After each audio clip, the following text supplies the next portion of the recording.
Here we are relying on a COUNTIF algorithm that is baked into a function. So here is what we're looking at. So first and foremost, we have to be aware that we have a header file here that we're including, and this is even. And you can see return,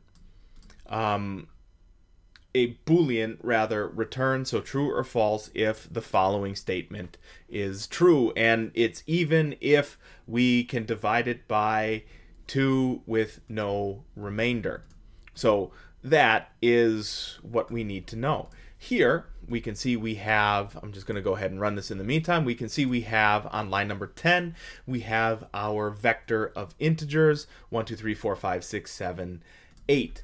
Here we have an integer for even numbers. So we want a count of even numbers. So COUNTIF is here in our algorithm include. You'll remember there's a table of them because clearly this was the chapter of tables.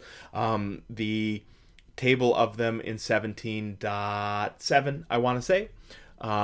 So that is where the COUNTIF is coming from. So we are passing a couple of things there. v.begin, there's our v vector, v.end, there's our v vector, and is even. So we are counting if the items in vector are even. We can tell that they're even if they return true after having called to our public Boolean operator for is even.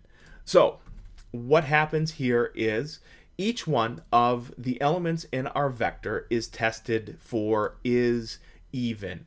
If the answer returns true, that increments the count in COUNTIF.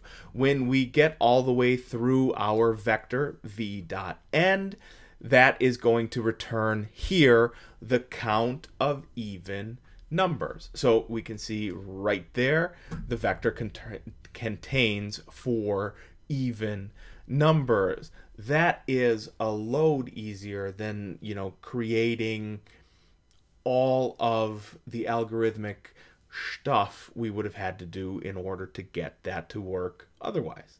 That's a great shortcut.